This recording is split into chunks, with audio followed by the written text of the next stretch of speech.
BNP এখন খুব বিপদে আছে। দুদু ভাই এটা স্বীকার করবেন না। কি বিপদ? দেখেন, আমি বলছি, আমি কিন্তু 7 আগস্টে বুঝে গেছিলাম যে এটা -2 theory.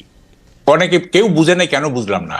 Tarique Rahman next available flight ধরে ঢাকায় নামবেন এবং উনি সেলিব্রেশনে যোগ দিবেন। That was expected.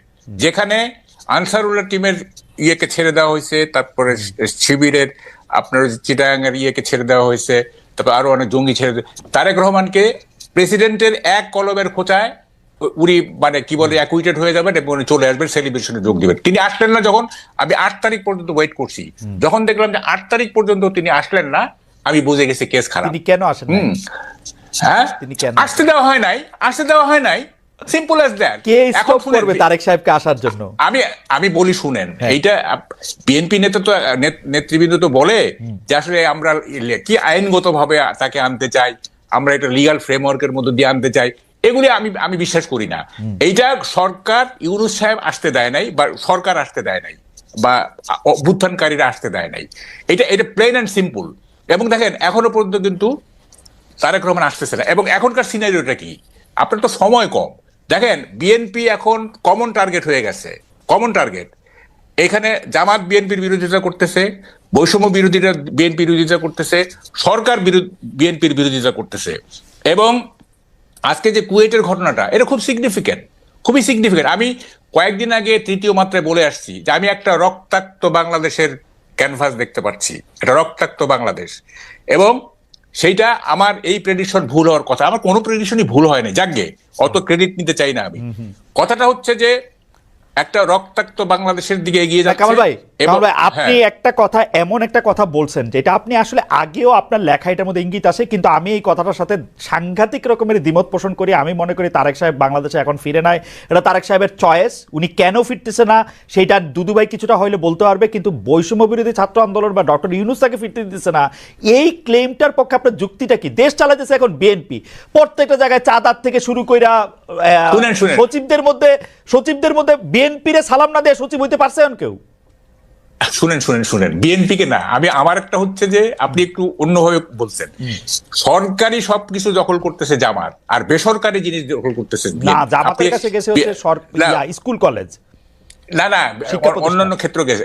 যাই হোক, এখন সেটা কথা না। কথাটা হচ্ছে যে এই মুহূর্তে যদি তারেক রহমান বাংলাদেশে আসে, হ্যাঁ, তাইলে মানে উনি পুরো জিনিসটা ওনার গ্রিপে চলে আসবে, হোল নেশন তার পিছনে চলে যাবে। তারপরও কেন উনি আসতেছেন না? কি কারণে?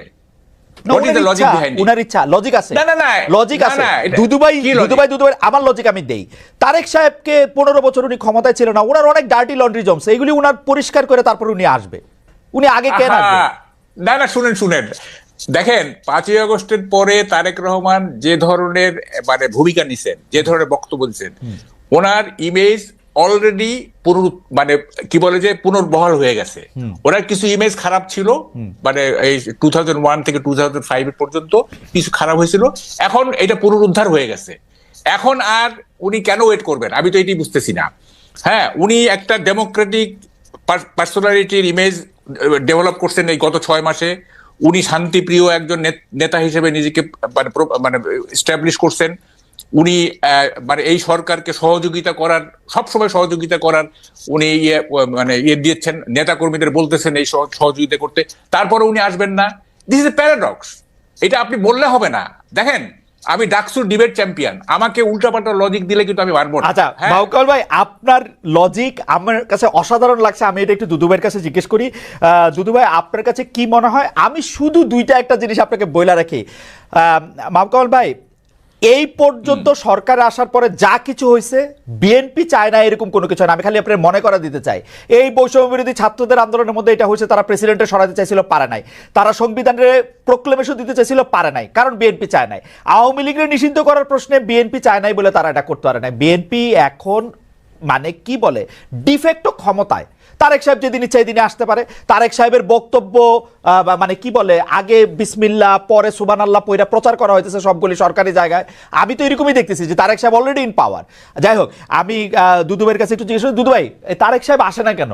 সরকার তাকে আসতে দেয় না, বৈষম্য বিরোধী ছাত্র আন্দোলন তাকে আসতে দেয় না।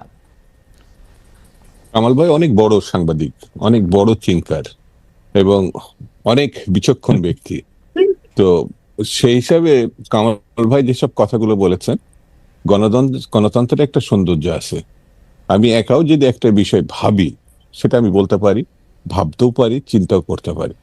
তো সেটা আমার মনে হয় না ডিফার করার কিছু আছে। তবে এতটুকু বলি যে তিনি যে কথাগুলো বলেছেন, আমি জানা মতে এ পর্যন্ত আর দ্বিতীয় কোনো আমাদের শুভানুধ্যায়ী বা আমাদের ভালোবাসার মানুষ আর কেউ এই কথাগুলো বলেছে যে বৈষম্য বিরোধীরা তাকে আটকাইছে, সরকারের টপমোস্ট ডক্টর ইউনূস তাকে বাধা দিছে। এই কথাগুলো বোধহয় আপনার অনুষ্ঠানে যদি না আসতাম আর কামাল ভাইয়ের কথাগুলো না শুনতাম, তাহলে আমার একটা গ্যাপ থেকে যেত। এরকম কথাও তাহলে কেউ কেউ ভাবছে যে তিনি এই বাধার কারণে তিনি আসতে পারছেন না। এটা আমার কাছে মনে হয়েছে। তো কামাল ভাইকে ধন্যবাদ যে একটা নতুন কথা দুদু ভাই, আপনার অনুমতি নিয়ে কি আমি একটা প্রশ্ন করতে পারি? কামাল ভাইয়ের কথা কিন্তু খুবই লজিক্যাল, কারণ এই পর্যন্ত বিএনপি তারেক সাহেবের না আসা পর্যন্ত সম্পর্কে যেই যুক্তিগুলি দিছে একটা যুক্তিও ঠিক না। আইন আদালতের হ্যান ত্যান এগুলি একটাও ঠিক না। এটা নিয়ে আমি আলাদা ডিবেট করতে পারি, কারণ ইন অ্যাবসেন্সিয়া তার মামলাগুলি খারিজ হয়ে যেতেছে। উনি দেশে আসবেন, মামলা খারিজ হবে, এতে কি সমস্যা? আমি তো বুঝি না।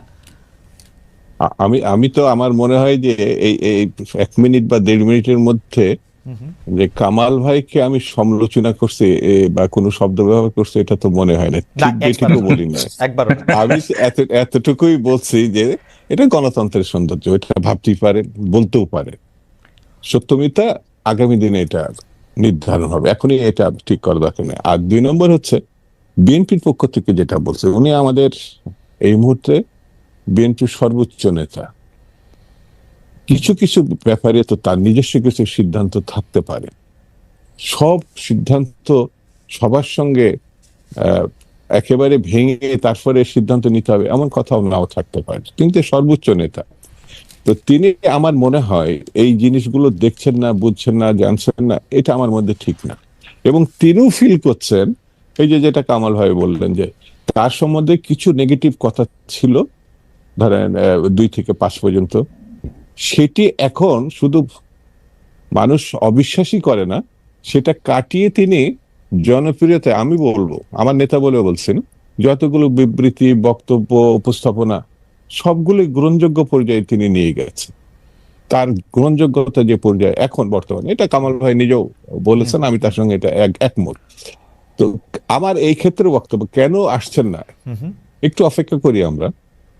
আছে না, কিছু জিনিস তো প্রধান নেতার হাতে ছেড়ে দিলাম, তবে আমার দৃঢ় বিশ্বাস তিনি খুব অল্প সময়ের মধ্যেই আমার এই দেশে ফিরে আসবেন। আচ্ছা, আমার ব্যক্তিগত মতামত। মাহবুব কামাল ভাই নিশ্চয়ই এখানে বলবেন। কামাল ভাই, আমি কি ওই যে ইয়াটা পড়ে নিব একটু, ওই যে জরিপটা, আমরা একটা জরিপ চাইছিলাম যে দর্শকদের কাছে একটু জিজ্ঞেস করছিলাম যে এটা নিয়ে আসলে আপনার বক্তব্য স্পষ্ট, যে নির্বাচন আমরা কিরকম চাইতেছি, কিন্তু আমরা দর্শকদের কাছে জানতে চাইছিলাম যে জাতীয় নির্বাচন দেরি হইলে দেশের সমস্যা বাড়তে থাকবে। বিএনপির ভারপ্রাপ্ত চেয়ারম্যান তারেক রহমান এরকম একটা মন্তব্য করে স্পষ্টই বললেন, আপনি শুনতে পেয়েছেন, যে উনি খুব শীঘ্রই ফিরে আসবেন। তবে আমি দুদুবের কাছে আসবো এটা নিয়ে। কামাল ভাইয়ের মন্তব্য আগে শুনে আসি। আচ্ছা, শোনেন কথাটা হচ্ছে, আমি আর একটু এগিয়ে যাই। দেখেন, মিসেস জিয়া মানে খালেদা জিয়া যেদিন লন্ডনে চলে গেলেন, তার 3-4 দিন আগে যুগান্তরের নিচে আমরা একটা ক্যান্টিনে চা খাই। তো কে জানি বলতেছিল যে বিএনপি কে করতে -2 থিওরি, এটা 111 এর মতো। তো দোকানদার যে, তাকে আমি বলছিলাম যে আমি কিন্তু টক শোতে বলবো, আপনি শুনেন। সে শুনছে আমি একটা টক শোতে বলছি। দোকানদার বলতেছে যে -2 না, -3। তাই বলে -3 মানে -3 আবার আসলো কোত্থেকে? বলে যে তারেক জিয়া, খালেদা জিয়া, শেখ হাসিনা, -3। মানে সে বলতে চায় খালেদা জিয়াকে আসতে দেওয়া হবে না। আমি এটা আই ডো নট এন্ডোর্স, সে বলতেছে আর কি, দোকানদার কিন্তু সে, হ্যাঁ, এইভাবে সে ভাবতেছে। যাই হোক, এখন দেখেন মানে বিষয়টা কোথায় গিয়ে দাঁড়াইছে।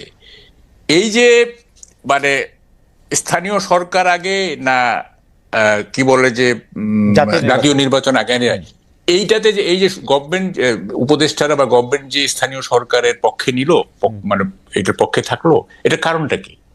এইটার কারণটা হচ্ছে যে বিএনপি কে মার্জিনালাইজ করা।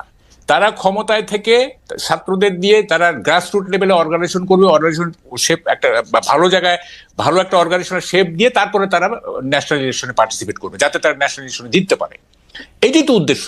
এছাড়া আর কি উদ্দেশ্য থাকতে পারে? না না, কারণ যেখানে এখন আমার উদ্দেশ্য থাকতে পারে আমি বাংলাদেশের বা পৃথিবীর সবচেয়ে বিলিয়নিয়ার হইতে চাই, এটা একটা উদ্দেশ্য হইতে পারে, কিন্তু এটা ফলাফল তো আমি দেখতে পাচ্ছি 3 সিট, হ্যাঁ 3 সিট কোন ম্যাক্সিমাম।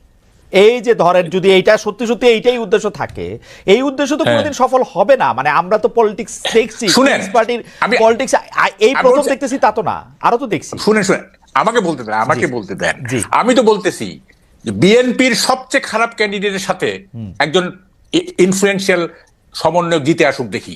রাইট, দেখেন রাজনীতি এবং নির্বাচন কিন্তু দুইটা ভিন্ন জিনিস। Absolutely.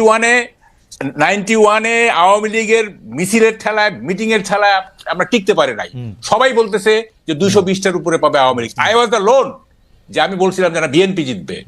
হ্যাঁ, এবং দেখেন সাইলেন্ট ভোট হয়ে গেল এবং বিএনপি জিতে গেল। জনসভা দিয়ে কখনোই মানে মাপা যাবে না। রাজনীতি দিয়ে এটা দিয়ে ইলেকশন মাপা যাবে না, Right. ইলেকশন মাপা যাবে না। তো ফলে এই যে তারা শ্রম দিচ্ছে না, এই যে এত শ্রম দিচ্ছে এবং এর পিছনে বহু টাকা যাবে, বহু চাঁদা দিবে লোকজন, ভালোবেসে চাঁদা দিবে। হ্যাঁ, তারপরে এই যে এত টাকার কি মানে what is the use of all this things? হ্যাঁ, আমি তো এইটার কোনো দেখেন, আপনি দেখেন খালেদ, আপনি আমাকে মানে একদিন একা ডাইকেন তো,